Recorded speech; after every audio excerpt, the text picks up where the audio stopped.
ଜଗନ୍ନାଥଙ୍କର ନାଁ ଧରିଲେ ହୃଦୟ ଭିତରେ ଅଛନ୍ତି। ଆଉ ପ୍ରାୟ ଦେଖୁଛନ୍ତି ଆପଣ ମାନେ ଆଗକୁ ଢେର ସାରା ମୁଁ ଭିଡ଼ିଓ କରିଛି ବି ଆମର ପୁରୀରେ ବଡ଼ଦାଣ୍ଡରେ। ଆଉ ଆଗକୁ ବି ଦୁଇଟା ଖଣ୍ଡେ ଭଜନ ଆସୁଛି ସେଇ ବଡ଼ଦାଣ୍ଡ ପୁରୀରେ ଆସୁଛି ସମୁଦ୍ରରେ।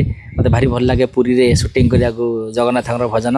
ଆଉ ଏଇଟା ତ ବହୁତ ବଢ଼ିଆ ଗୋଟେ ଲାବଣ୍ୟଗିରି ଗୋଟେ ସୁନ୍ଦର ପଦାରେ ସୁଟିଂ ହେଉଛି। ବହୁତ ସୁନ୍ଦର ଜାଗା, ଆପଣମାନେ ଆସିଲେ ଜାଣିପାରିବେ ଏଇ ଜାଗାଟାର ଏତେ ଖୁସି ଲାଗୁଛି। ଆଉ ଖାଇବା ବି ଏଇଠାର ବହୁତ ବଢ଼ିଆ ଲାଗେ।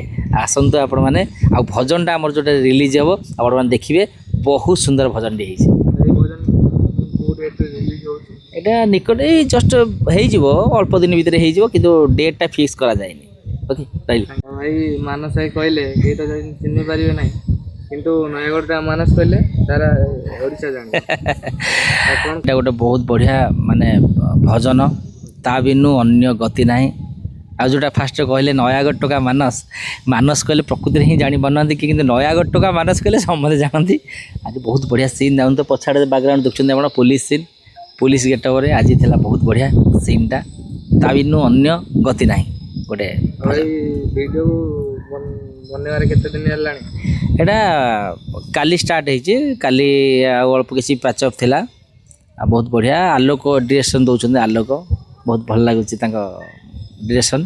ଆମର ସାନ ଭାଇଟିଏ ମୋ ପାଖରେ ଆଗରୁ କାମ କରୁଥିଲେ ବି, ଆଉ ସେ ଯେତେବେଳେ ଉପରୁ ଯାଇକି ଗୋଟେ ଜାଗାରେ ପହଞ୍ଚିଲେଣି ମୋତେ ଭାରି ଖୁସି ଲାଗୁଛି। ସିଏ ଆଜି ଡାକିଛନ୍ତି ଯେ ଭାଇ ଆସିକି ଗୋଟେ ଆକ୍ଟିଂ କର, ପୋଲିସ କ୍ୟାରେକ୍ଟରରେ ମୁଁ ଆଜି ଥିଲି। ବହୁତ ବଢ଼ିଆ ବି ମୋର ସର୍ଟ ନେଇଛନ୍ତି, ଗୋଟେ ଥାରରେ ଆଜି ସର୍ଟ ଯାଇଛି ପୋଲିସ ଇନ୍ସପେକ୍ଟର। ବହୁତ ବଢ଼ିଆ ଭଜନଟା ବି ବହୁତ ବଢ଼ିଆ, ଶୁଣିବା ପାଇଁ ବହୁତ ଭଲ ଲାଗୁଛି। ଆପଣମାନେ ଆସିଲା ପରେ ଦେଖିଲା ପରେ ଜାଣିପାରିବେ।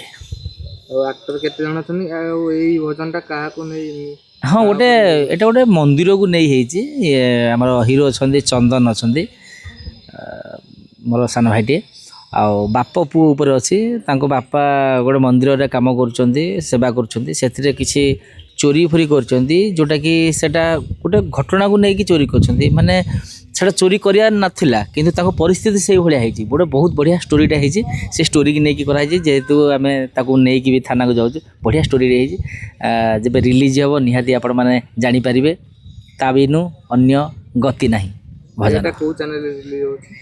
ଏଇଟା ଆମର କ'ଣ ନାଁଟା ମନେ ପଡ଼ୁନି। ଏଇଟା ତ ନୂଆ ଚ୍ୟାନେଲଟା, ମୁଁ ସେଇଟା ଏଥର କାହିଁକି ଶୁଣନ୍ତୁ, ଆମେ ଯେଉଁଠି ଆକ୍ଟିଂ କରିବାକୁ ଯାଉଛୁ କିଏ କେଉଁ ବ୍ୟାନରରେ ହେଉଛନ୍ତି ସବୁ ଡିଟେଲ୍ କହୁନାହାନ୍ତି। ଗୋଟେ ଅଛନ୍ତି ପ୍ରଡ୍ୟୁସର ହେଇଥିବେ, ଜଣାପଡ଼ୁନଥିବେ, ଦେଖିଲା ଆସିକି ସେ ତା ଭିତରେ ଅଲଗା ପ୍ରଡ୍ୟୁସର ଥିବ, ତାଙ୍କ ନାଁ ଥିବ, ଏମିତି ଟାଇପ୍ର ବି ହେଉଛି। ତ ବାସ୍ ଆକ୍ଟିଂ କରିବାକୁ ଆସିଛି। ମାନସ ଭାଇ ଜଗନ୍ନାଥ କେତେ ଭଲ ପାଆନ୍ତି?